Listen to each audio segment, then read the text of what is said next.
inside, take a seat, let the stories feed your soul. Hear the echoes, find the patterns, every truth, each hidden role.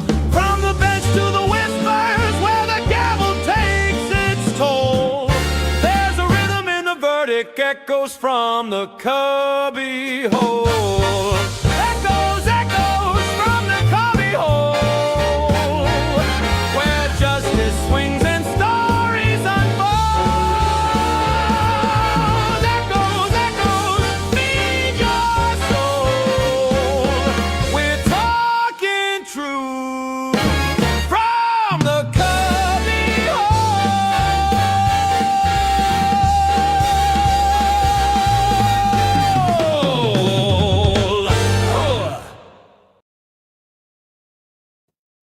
Welcome, everyone, to your favorite cubbyhole on the internet. We have a little bit of celebrating to do. I should clank something. We should be celebrating because we can. That's my jug. That's my giant water jug, in case you were wondering. That's the only thing I have to clank. I don't have a cowbell like Just J Hip. I might have to get some toys to do this, at least in real life. Let me answer the question of last night's thumbnail in preparation of this live. Was justice served? And the answer is hell to the yes.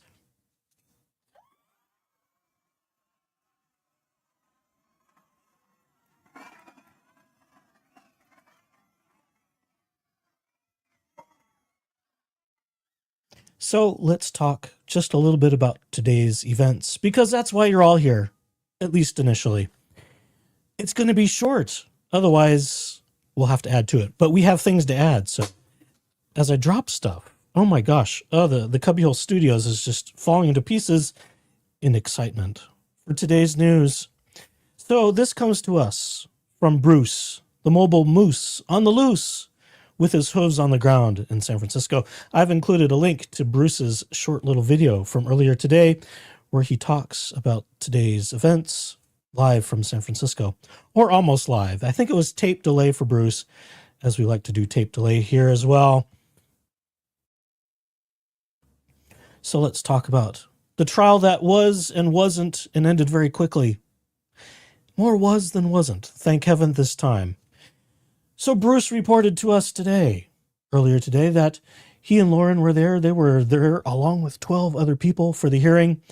That hearing location had moved from the initial courtroom from 2 weeks ago. The doors opened at around 8:15 this morning. There was some rain, and Bruce reports he was prepared with his rain slicker.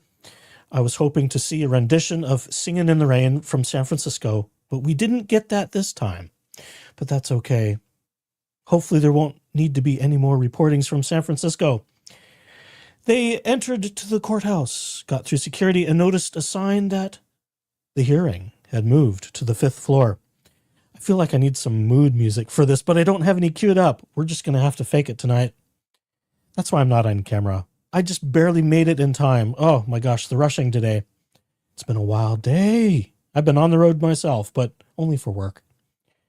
Okay, they got into the courtroom. They noticed the hearing location had moved up one to the 5th floor to the larger courtroom, a courtroom that reportedly held about 60 people. But there only were about a dozen. But that's okay. It was more than enough. Bruce was there. Lauren was there. Some other assorted people. I have a couple hunches who else might have been there, but I'll keep them to myself. Unless you pay attention to Instagram and some pictures that certain other JFC members post live from San Francisco. So now, what happened next? Everyone wonders. The time began to tick by, as in 2 weeks prior. 9 o'clock came and went. The court reporter was there. They were let in just a little bit early, we know. Mike, Rachel Juarez, and Omar Serrato as counsel were also there, waiting to be let in, but not yet. It was not till about 9:15 or 9:18, according to Bruce, that everyone was led into the courtroom this time. But it was all to be very quick. See where the buildup is going here, folks? It's so exciting. It happened faster than a blink of an eye. It's just amazing. Bruce observed that there was a big monitor in the courtroom but no one was on it. It was ready to go. There were some images, I presume, of the inside, probably different shots inside the courtroom, maybe the witness stand, the judge, maybe counsel tables, that sort of thing. But there was no one present on Zoom or any sort of video conferencing. There were no witnesses. There were no other people on that monitor. Bruce also made mention that he did not sit next to Laura Knighty, which is probably good because, well, you don't want to be giggling in court. No matter how clean-shaven and well-dressed you are, no giggling in the courtroom. So there was no patty fingers in the gallery this time. The judge came in shortly thereafter and sort of announced to everyone in attendance that this one will be fast. So fast that it was nearly over the second it began. The case was called, all the numbers, all the things that judges do to announce the case. Pardon me, as I clear my throat. And I can't hit the mute button and hold a piece of paper at the same time. Oh, what do we do? Omar and Rachel made their appearances on behalf of Mike Marraccini, and it was stated there was no petitioner, as in Laura Owens, present in person with counsel or remotely. So Laura was a 100% no-show. Now, I would like to take just a little bow. Thank you very much. Thank you very much. Maybe some clapping. Okay, that's enough. I called that one, and I'm proud of myself because we knew that. We knew that Laura wasn't going to show because she had gave us all of the indications that Lauren was not going, or excuse me, Laura. I'm reading the chat at the same time. Hi, chat. Hi, Toadette. Hi, Thelma. Hi, Mary. Let's see who else. Jane, Julia Ann. Hello, chat. I see you there in my corner of my screen. Greetings and solicitations. I mean, salutations. I'm almost done with this. Can you believe it? So they announced the case. Rachel and Omar made their appearances on the record. The judge said Laura was a no-show. And at 9:26 Pacific Coast time. Is that daylight or is that standard? I can't remember because we have just changed times and it drives me crazy. Can we not just pick a singular time to stay in anymore? Oh, okay. That's a personal beef. I'll just share that. 9:26, the case to renew the domestic violence restraining order against Michael Marraccini, submitted by Laura Michelle Owens, indicted fraud, con artist, and abuser, in my opinion, was completely dismissed. Now, Bruce also made mention that a number of people were asking about the status of that dismissal. And that's, not an illogical question. Many people ask, well, was it dismissed with or without prejudice? In these instances, with these sorts of civil cases, because this is a restraining order, I think this is for every state. I could be wrong about it. Again, I'm not a practicing attorney or legal practitioner of any kind. We just pay attention. This is not something that would be dismissed with or without prejudice. It is just simply dismissed. The reasons for that are apparent, right? So you don't want to forever forbid somebody from ever filing something. Should, God forbid, there be a circumstance where there's a legitimate situation where you need that restraining order. So this is a case where a restraining order is not dismissed with or without prejudice. It is just, it's gone, that it's done. So the question becomes, what's next? So before they left the courtroom and the hearing completely concluded, or I suppose adjourned for the next future date, it's not quite done yet, folks. The case in chief has been dismissed. Laura Owens is up Schitt's Creek without a paddle in this instance. So now comes the next parts. The judge asked about any other business from Omar and Rachel. They, of course, reiterated to the court they will be wanting to apply for fees and costs. I would suspect Omar, being astute, may also include a request for sanctions in this motion. And they set a date to hear fees and costs. I would assume it would be a virtual hearing. I'm not sure that there's any need for it to be in person, although they probably could if it was requested by counsel. But I would imagine it will be a virtual hearing. And that hearing date is for January 26 of 2026, where the court will hear fees and costs for this sham charade that was filed by Laura Michelle Owens. So there we go. That's the nuts and bolts of what happened today in San Francisco. It's a lot, but it's not very much at the same time. Now, yes, there's an avenue where Laura could file again. It would be 10 times harder for this time around because you would have to prove recent circumstances, abuse, and so forth. So trying to do this again and lean on what happened, 20 years ago, which didn't happen, would be absolutely extraordinary. It would be stupid, quite frankly. And it would just do no good. Now, it's possible that Laura, being dumb, could, try and appeal this dismissal. I don't think it would go anywhere. That's my unfettered, unprofessional legal opinion. I don't see how it would be taken up again. Now, with that, we have learned also, for those of you paying attention to Dave Neal, in his Afternoon Rush podcast today, at least I'm pretty sure it was the afternoon. Dave's on a different time zone. His afternoon is my lunchtime, more or less. Dave announced that he had heard from a little bird that there are some whereabouts. There are alleged whereabouts of Laura Michelle Owens. And those whereabouts included a statement via Dave's source, which was not disclosed. The source was not disclosed, so we don't know exactly where this came from. I heard some rumors it could be from Discord, things like that. I don't know. I didn't see it. But Dave Neal did announce that he had heard that Laura Michelle Owens was in emergency surgery today.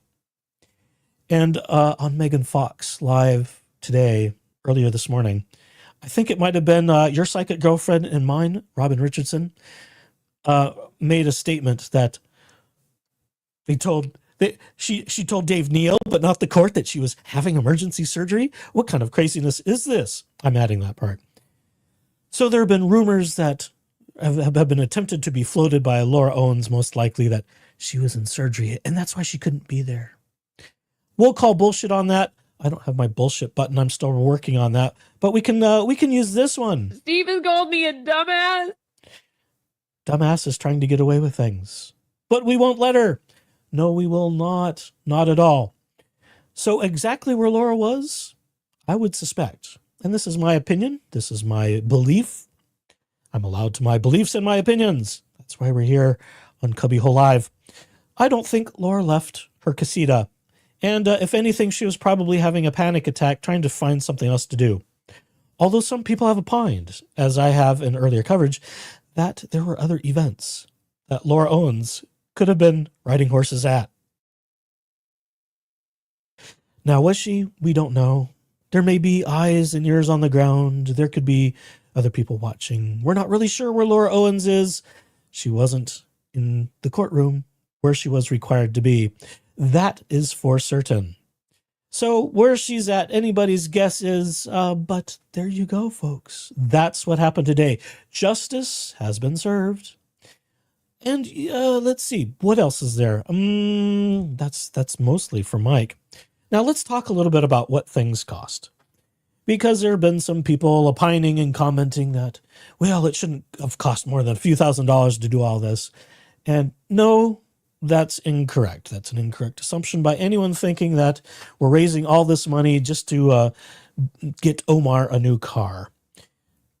Yes, legal professionals are expensive. That's just facts of life, folks. When they charge $300, $400, $500, $700 an hour, especially for cases like this, with crazy people like Laura Owens, it will cost a little fortune.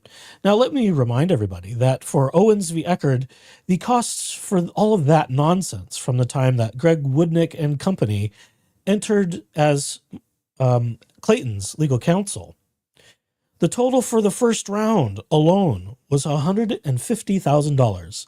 That was the expenses submitted to the court. That was what the court signed off on. And of course, the dumb bitch decided to keep going. And so she filed the appeal, right? That's the next thing that happened. David Gingras, for and in behalf of Laura Michelle Owens, filed an appeal at the Arizona Court of Appeals. That whole rigmarole cost, I think, another $40-some-odd thousand. give or take. These are approximations based upon my recollection of seeing those documents. And then because we couldn't leave well enough alone, we had to file again for another appeal of that appeal to the Arizona Supreme Court. And that was, I think, nearly $7,000. So in total, we are just shy for Owens v. Eckerd $200,000 for that nonsense alone. That was a singular 2-hour trial, plus all the previous motion practice. $150K on the paternity trial alone, with a trial appearance of 2 hours and all of the motion practice from dipshit the douche canoe. Fucking douche canoe. Oh, let's try that again. The fucking douche canoe. That's better. We have to get the full thing in when I hit buttons. And sometimes the buttons don't quite work the way we wish. That's okay. Technology, and I've got so many light up buttons. It looks like Christmas here on my desk. So there's a lot of expense. Now, yes, this didn't languish on with Mike quite as long as Owens v. Eckerd did, but they did have some experts ready to go. They had witnesses ready to go. There is expense. And that expense is why the GoFundMe has increased. That's why there is more expense. And I know there's at least one person in the chat. I won't call them out by name because they know who they are. They go by a couple different names that I've seen. They like to trash talk Omar. They have a personal beef with Omar, not taking a case of theirs, as I was told. If he becomes too much of a problem, I'll just boot him and ban him for life because, you know, I have a mediocre threshold for nonsensical trolling. You can have your opinions. If you're going to be disrespectful, I'm just going to boot you. It's not worth my headache, especially during a live, and I don't have any mods on today. I will just deal with you myself, and I promise. Mods on my channel are probably more generous than I will be. So mind your P's and Q's. All right. I think that's enough talk about trial talk, so let's go on to our next fun thing. This is value-added time, folks. Let's talk about this guy, shall we? Oh, isn't that just a lovely picture? He's so adorable. You'd think he knew he was going to get a mugshot that day. Oh, my goodness. Look at that. I like to think he's staring into all of our souls. We don't really know. We don't really know, but it's a pretty good picture of the old man. Okay, I say that knowing that he's my older sister's age. It's okay. So, you know, let's go here, shall we? Let's talk about Dingus the douche canoe. The fucking douche canoe. Or this guy. Douche canoe and pregnancy faker. Well, more douche canoe than pregnancy faker. She's had her moment. She had her moment today, and she blew it. She blew it, and we always knew it. Now, we wonder what that might imply for her criminal case, don't we? But let's not get ahead of ourselves. Not tonight. Tonight's just a little bit of a victory lap for us and victims of Laura Owensville. So let's talk about what happened. Here, let's read some reports. Let's remove him from the stage. Let's add that to the stage. There we go. We're getting the hang of this. I'm so proud of myself. So we have some police reports. We have police reports from someone getting a DUI back this summer. And that's this guy. That's the guy who got the DUI. Dingus the Dewey Douche Canoe. Okay. I can't keep bringing him up.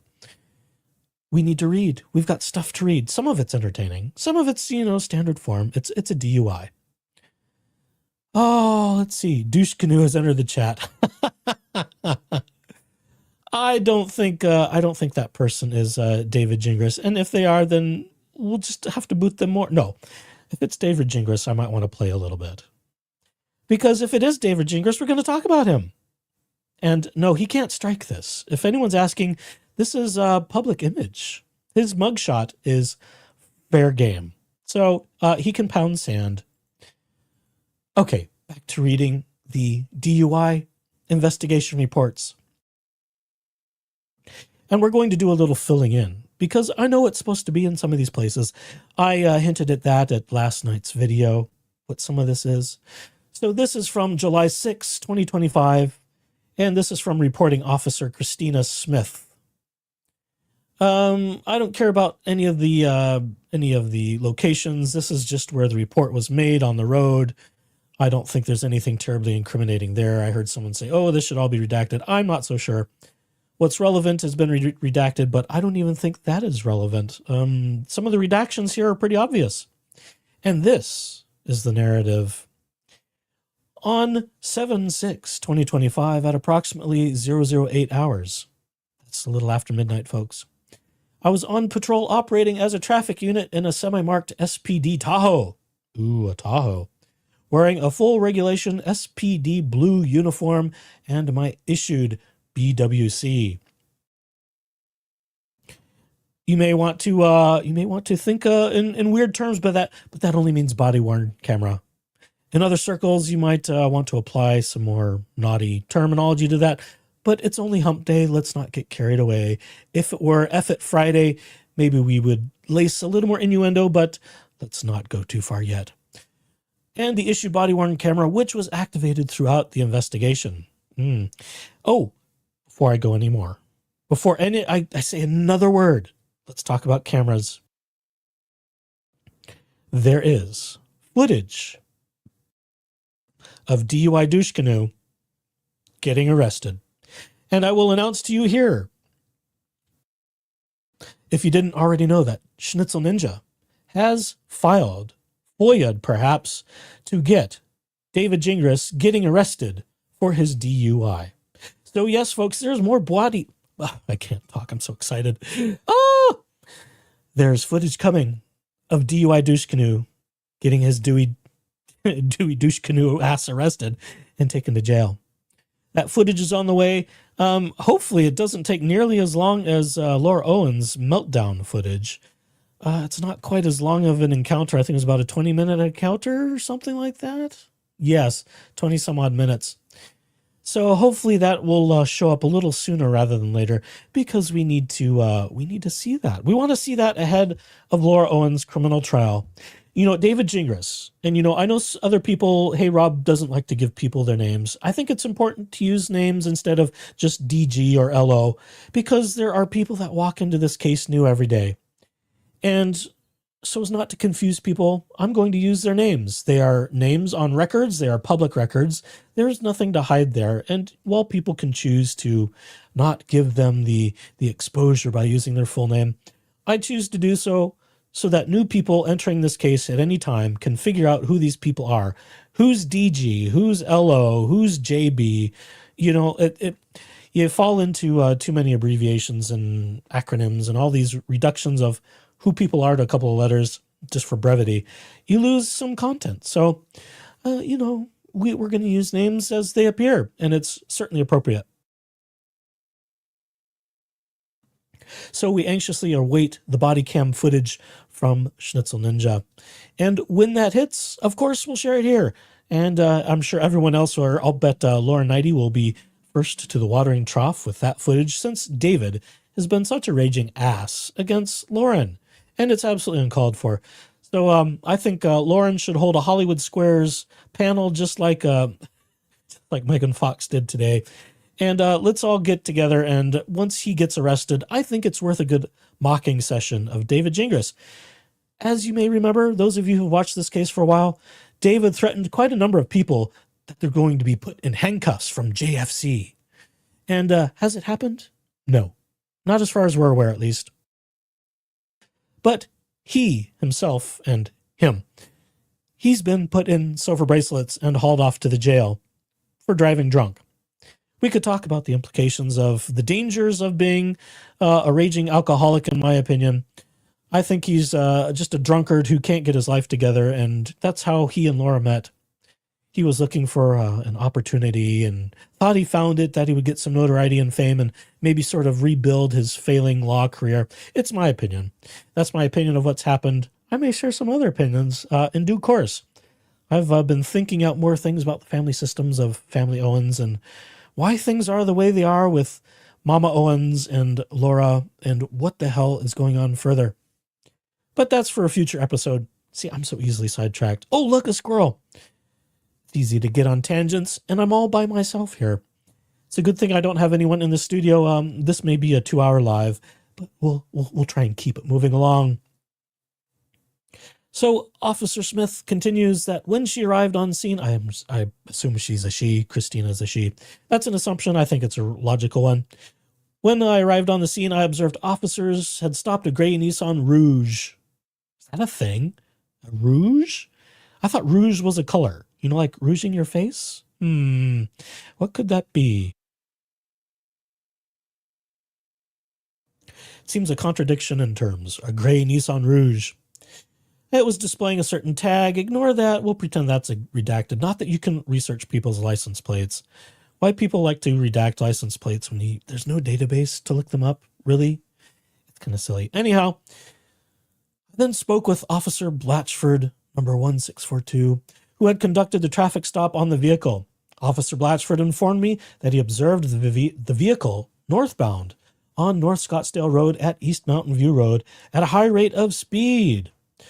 Officer Blatchford is radar certified and informed me his radar displayed the vehicle traveling 61 in a 45. Officer Blatchford then got behind the vehicle and initiated a traffic stop, and the vehicle stopped just east of North Scottsdale Road and East Cactus Road. Imagine that, a cactus road in a place like Arizona. He informed me the driver was identified through his driver's license as David Gingras, otherwise known as The fucking douche canoe. Dewey the Douche Canoe.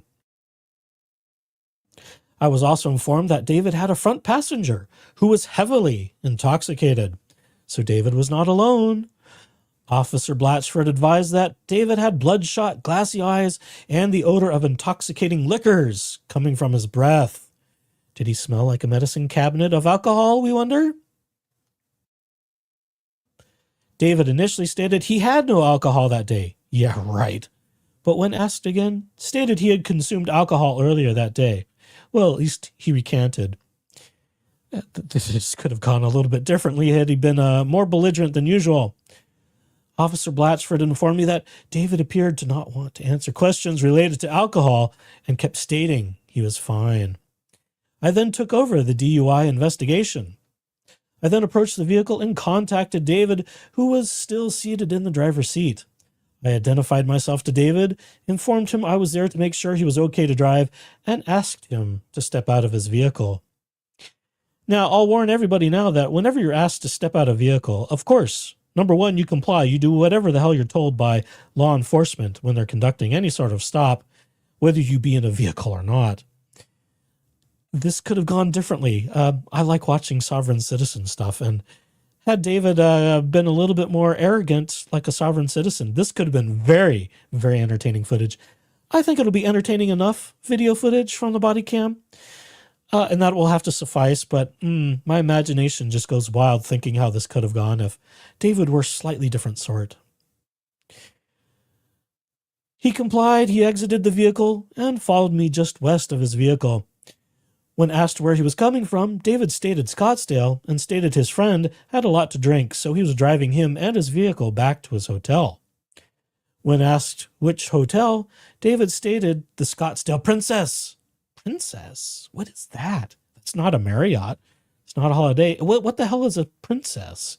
Does anybody know? Anyone in chat know what a Scottsdale Princess is, other than Laura Owens?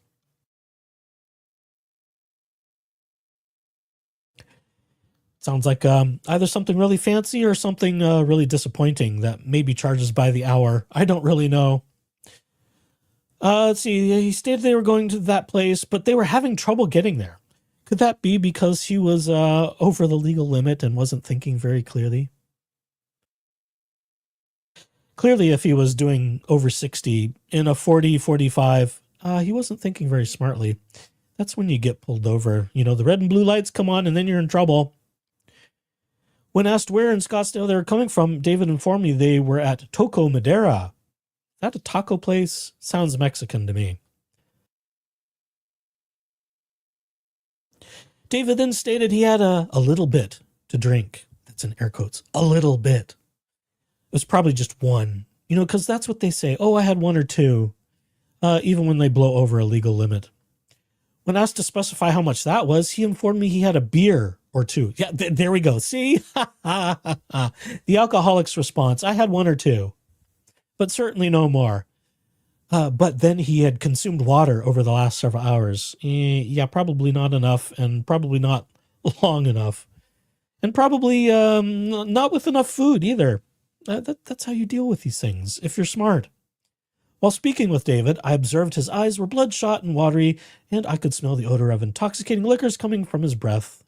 David denied any prescription medication, illegal drug, or marijuana use. He also informed me he had no recent head or eye injuries and was currently wearing contacts. I thought so. I was wondering if he was a contact guy because we've seen him with and without, so I was suspicious. I then attempted to get David in the ready stance for HGN. No, that's not HCG. It's not related to HCG. We all think that when we start seeing words that start with H. But HGN, folks, if you don't know, is the test for a horizontal gaze nystagmus. That's the movement, the twitching of the eyes when one is under the influence. And it's the finger test, and they make you follow the finger, usually with some sort of little light on it, or however most officers like to do it, depending on their jurisdiction. So they were getting him ready to do the horizontal gaze nystagmus test. As I did so, David stated, "I'm not willing to do FSTs." That's field sobriety tests. When asked why, he informed me that he was redacted, but I'm going to fill in redacted. Because I can tell just by looking at the size of the box and the number of letters that redacted is lawyer. So we're going to autofill it in. I don't know why it would be redacted. You could look up David Gingras. We know who the hell he is. He's a lawyer. So, and of course, it tells us everything about that in the next sentences. So let's start that sentence again. When asked why, he informed me he was a lawyer and that the tests were not required. Oh, the arrogant ass. That's not what a lawyer should say. Hi, psychic girlfriend. Hi, Robin Richardson. Yay, we have a mod in the chat. Robin, thank you. Thank you for putting said person in a timeout.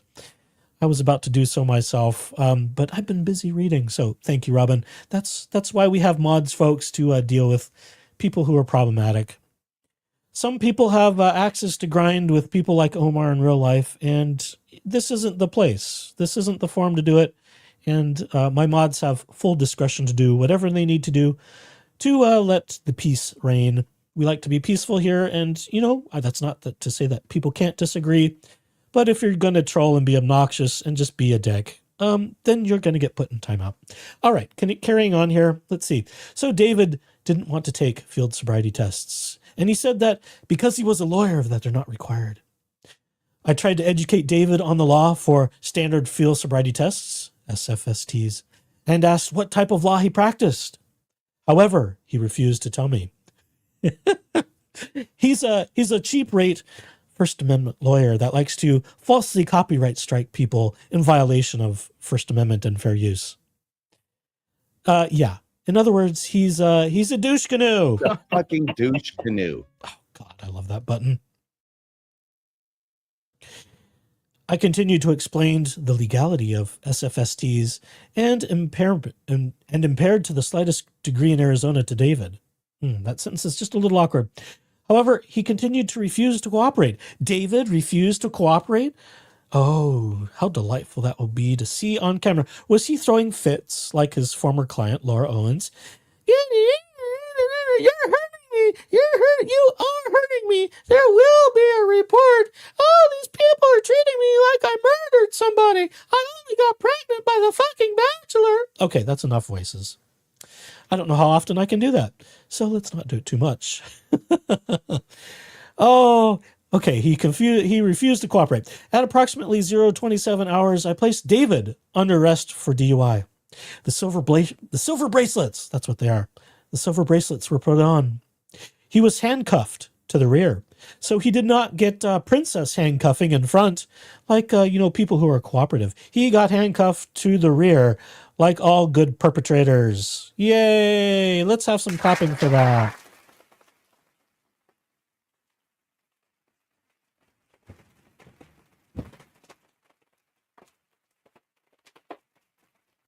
Okay, that's enough clapping. That goes on forever. I escorted David to my patrol vehicle, where he was searched. Incident to arrest, with negative results for weapons. That's good. We know someone has carried a weapon before, and had one in their car when they went to court for Owens v. Eckerd. So he wasn't packing that day. And he was not carrying contraband, meaning other stuff that could be illegal, like substances. So he, other than being intoxicated and illegally driving while intoxicated, at least he didn't have more on him. So that's in his favor. I then secured David in the back of my patrol vehicle and seat belted him in. Safety first, unlike what he was doing when he was driving while drunk. Officers on the scene then completed the vehicle inventory what's the R? VIR something, with all items of value documented on the form. I was given all copies beside all cities towings, copy fixated to that, and mailed to all the registered owners and holders and officers, then remained on the scene until all city towing arrived to tow the vehicle. So this dumbass even got his friend's car towed and impounded. That's neighborly, isn't it? What a helpful guy. The other guy was drunk off his ass, the passenger, who apparently was male, some male friend of David's that we're not quite sure who it was. He's not identified in these reports as far as I'm aware. But David was trying to be nice and drove drunk himself and in the guy's car to go back to his hotel. And ends up getting arrested and impounded, and what a shit show. Just like his client. Oh my God. I then read the admin per se straight from the admin per se implied consent form. David's verbal response when asked if he would consent to the tests at 0:31 hours was yes. I then read the consent statement from the form to David, and he again stated yes when asked if he would consent to the tests. That's good. I'm surprised he didn't say no because, well, he's a lawyer and it's not required. According to Mr. Lawyer, who's being investigated for how many different complaints to the Arizona bar? Good God. I wonder when the next installment of that will be, as I digress further. I then transported David to the Scottsdale, that's what it says, the Scottsdale City Jail, where he was turned over to the detention staff for booking. David was then brought into the blood draw room. I'm a qualified phlebotomist? Really?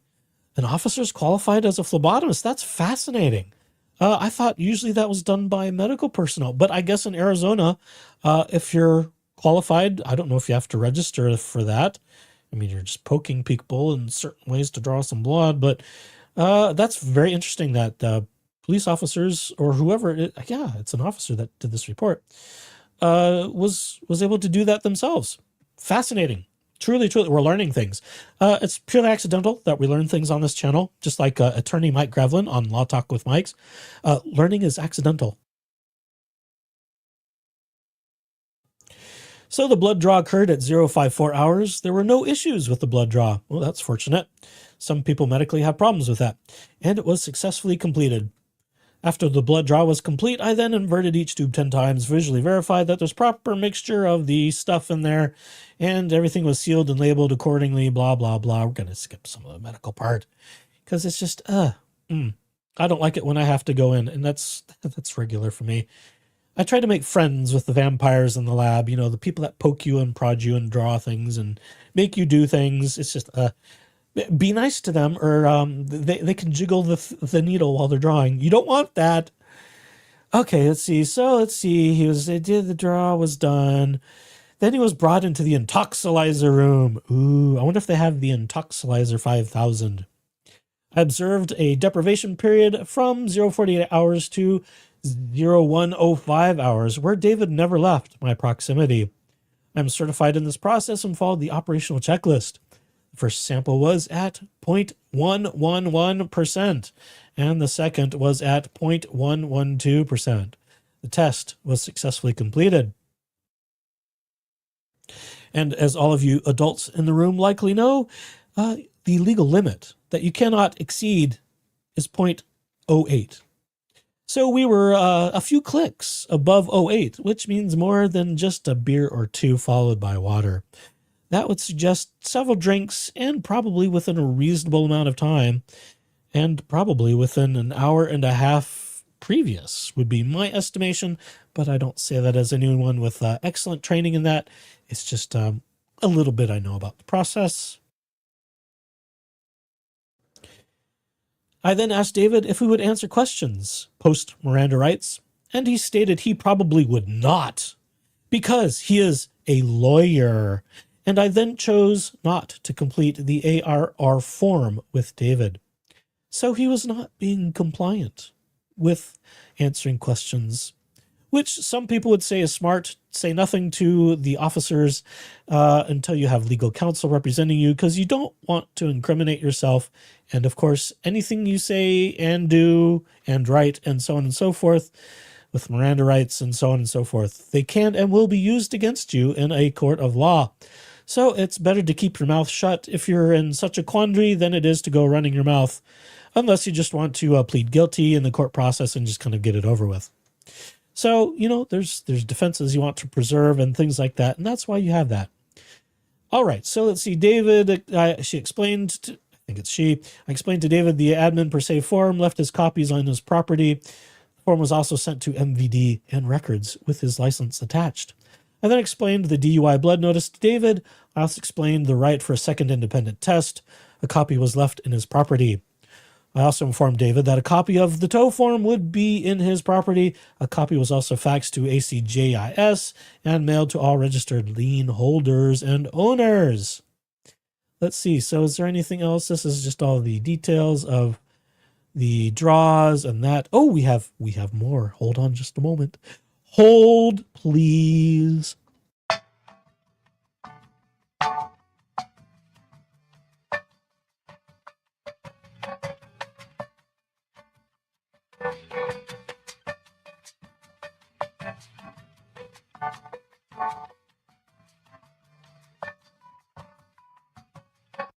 Okay, I had to blow my nose. It's that time of year. And I think I'm learning I might be allergic to the desktop pad, the foam pad, the gaming pad I have here in the Cubbyhole Studios. Every time I sit down at this thing, I start getting stuffy and it feels like an allergic reaction. So we may have to do some Cubbyhole Studios remodeling. All right, the next story. Here's the next part. The next report of Dewey Douche Canoe and his DUI escapades. Oh, golly, that feels like it needs a sad trombone.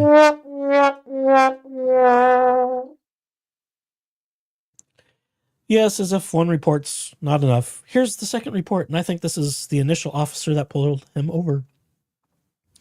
And this is Officer Blatchford of the Scottsdale Police Department. On July 6, 2025, at approximately 008 hours, I was on patrol in a fully marked Scottsdale Police Department squad vehicle equipped with emergency lights and sirens, flashes and noises. I was wearing my standard issue blue police uniform and Axon body-worn camera. While traveling southbound on Scottsdale Road from Gold Dust Avenue, I was operating radar unit that number and observed a gray Nissan Rogue. I said Rouge, didn't I, earlier? I guess it's a Rogue. We'll amend the previous words. A Nissan Rogue. It should be Rouge. That would be funnier. Bearing that California license plate that we don't care about because you can't really look up license plates anyhow. And it was traveling northbound in lane 2 of Scottsdale Road at a high rate of speed. I visually estimated the vehicle to be traveling at approximately 65 miles an hour in a posted 40-mile-an-hour speed zone. Radar confirmed showing the vehicle speed at 61 miles per hour. I immediately turned northbound onto Scottsdale Road and was able to catch up to the vehicle near Scottsdale Road and Cholla Street, or Choya. Not sure the pronunciation of that one. I was approximately 3 car lengths behind the Nissan and paced the vehicle at 60 miles an hour. At 0011 hours, based on the observed driving behavior and confirmed speeding, I wouldn't doubt that there might have been a little movement in the lane. He was certainly moving fast. I have yet to see a drunk person maintain steady straight lines between the lines. At above 08, David was between a 0.11 and a 0.12, which is above 08. That's enough to be buzzed. We should see in the body cam footage, once it is made available to us, if there's any detection of slurring or any sort of bumbling of his words. We know how David talks. We've seen enough of his speech patterns.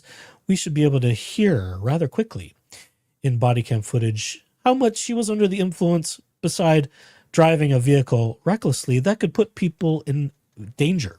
And it certainly, at that speed, could cause a fatality. So he's lucky that being within 3 minutes of Laura Michelle Owens' house, that she wasn't out for a nightly walk with the dogs and something terrible happened. No, that's not a statement of what we want to happen, but it could happen. He could have hit anybody. He could have hit Laura. He could have hit a mother and kids out in the middle of the night. You know, anything could have happened. And it could have resulted in a fatality. He was completely and criminally irresponsible behind the wheel while being intoxicated. No excuse whatsoever. And it should be no surprise that a lawyer, who this will be his second DUI, not his first, his second. This is number 2. Number 1 happened in about 2007.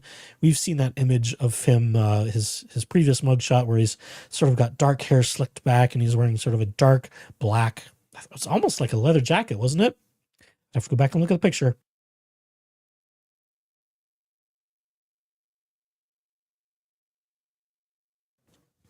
Be that as it may, we hope that the second time around, once they actually get past just continuing David's DUI case, that he will be slapped a little bit harder than he was before with just a 30-day bar license suspension. We hope this will finish him off on top of the other complaints to the Arizona bar. But let's keep reading. Oh, immediately turned there. Yes, blah, blah, blah. Okay, we read that. At 0011 hours, observed driving behavior, speed, activated the emergency lights. Woo! Do I have it? Oh, I don't have. Darn it. I used to have that in my thing. I used to have a siren. We could have added some reader's theater to this. Oh well. The lights and sirens came on to initiate a traffic stop. The vehicle yielded and came to a stop on the east side of Cactus Road. That's surprising. Mr. Lawyer, who thought you don't need to do such things like pull him over. I approached the driver's side of the vehicle and contacted the driver, who was identified as David Scott Gingras. And there's all his driver's license information, which we don't care about. Upon contact, I immediately observed a strong odor of intoxicating beverage emitting from the vehicle and from David's breath. Was he breathing heavily, or were people bathing in it in the car? We don't know. We wonder. I also observed that David had glassy, bloodshot eyes. Not a surprise. I informed David of the reason for the stop. David stated he was driving his friend back to his hotel room. So there we have confirmation it is a male in the passenger seat. I observed that the front passenger appeared heavily intoxicated. So we were out partying on the town that night. When asked if he had anything to drink that evening, David initially replied, "No." I returned to my patrol vehicle and conducted a records check via the MDC, confirming vehicle registration and driver's license status. Upon returning to the driver's side window, I asked David again when he last consumed any alcohol. David replied, "Earlier today." When asked how much he had to drink, David stated, "I'm fine. Leave me alone, officer. Leave me alone, officer. I'm fine. I had something earlier, but I'm fine. Just let me go. I'm a lawyer. You don't have to do this." When I asked further what he had to drink, David responded, "I'm not going to argue with you." We're going to make David a little bit gay just because I'm feeling a little bit punchy today. I requested a DUI enforcement officer to my location. Upon Officer Smith's arrival, I explained what I had discovered so far and turned the DUI investigation over to Officer Smith. At 0027 hours, Officer Smith placed David under arrest for suspicion of a DUI. I think they had a little more than a suspicion. There wasn't much to dispel their belief that he was intoxicated here. And the conditions were that the traffic was light, and there's the location, and there's all the conditions. Everything about the weather to the roadway. All the things they like to do when they file these things so that there are fewer defenses for people caught driving drunk. Or at least chemically impaired. That's what it was. So let's see, is there anything else? Is that it? That might be it. Attachments. Scrolling. Oh, look, there's the arrestee. D1 Gingras, David Scott. White, not Hispanic or Latino. That's nice to know. Arrest statistics, task force related, blah, blah, blah. There's a bunch of stuff. There's all the vehicle stuff. We don't care about that. There's other arresting stuff. The phlebotomy test. See, this is very thorough. All the stuff is here. All the different calibration things. Operational procedure. Toxilizer. Oh, it's the Intoxilizer. The Intoxilizer 9,000. I was making a joke of 5,000. This one's even better. It's a 9,000. Test successful. All the other resting details. And that's the bottom of the list. That's it. Okay. That was fun. That was fun. Let's get that off the stage. That's good. So there's our little bonus. It's been a good day. I felt the energy in the air last night that things are going to be okay today. As far as Mike Marraccini was concerned. And, I'm trying to find something else, and it's driving me crazy because I can't find it yet. I wanted to read it. It came across on Twitter, and I'm just going to put you on hold. Bless you, chat, for hanging out with me tonight.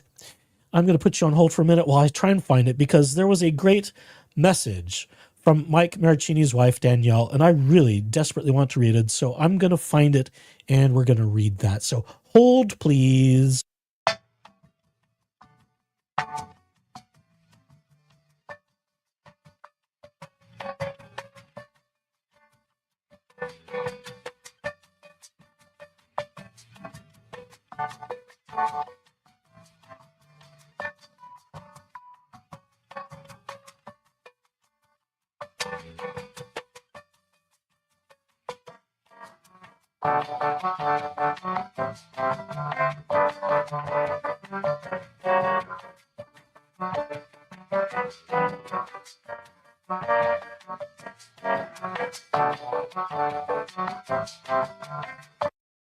Okay, I think I've done it right. Hopefully I've done it right. Let's see.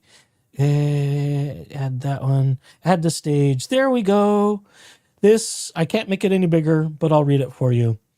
This is from Danielle Marraccini, and this was sent earlier this evening, at a little after 5, from Mike Marraccini's wife, Danielle.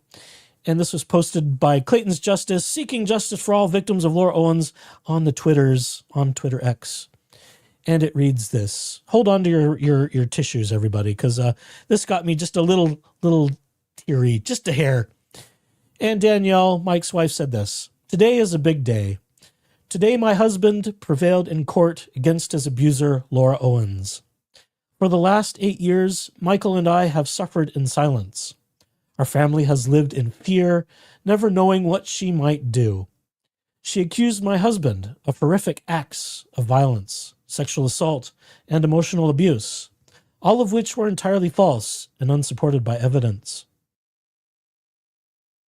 For nearly a decade, our justice system enabled her by repeatedly granting fraudulent restraining orders against him.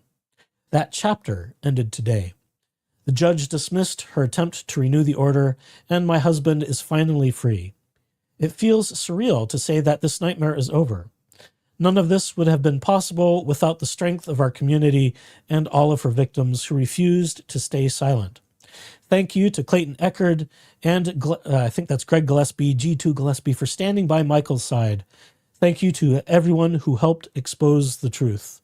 Justice for Clayton Official, victims of Laura Owens, Dave Neal, Laura Knighty, Lethal Laura 904, Megan Fox, Rachel Juarez, and Omar Serrato at Eagle Law Firm. Most of all, thank you for believing his story and his right to justice. You held us up when we wanted to give up. To our friends and family who have listened, comforted, and stood by us through every setback, we love you deeply. Our village has been everything. If you are reading this and want to understand more, please follow the accounts above, to which I'll throw my hat in the ring. Just a little gentle self-promotion. Sharing this story matters. It protects others from this woman and pushes for accountability. The District Attorney of Arizona must act to ensure that her actions are not ignored. People like her take resources away from real victims who deserve safety and justice. Today, that cycle of abuse and falsehood finally broke. And for the first time in 8 long years, we can breathe again. And so, dear people of the chat, everyone watching this after fact, all the replay crew, That is thanks to your efforts, through which we can only do so much. And we thank you for your generosity. Mike's legal fees will be ongoing. They will be pretty high by the time this is all over. I'm sure that once the hearing for fees and costs happen, we'll know the exact number of what this has cost Mike, and I suspect the GoFundMe might shift a little bit to help with that. Again, we have been sharing on the banner below, and for those of you who like technology, the QR code in the upper left corner, a direct link to Mike Marraccini's GoFundMe. If you feel so inclined to continue to contribute, we thank you, please and thank you.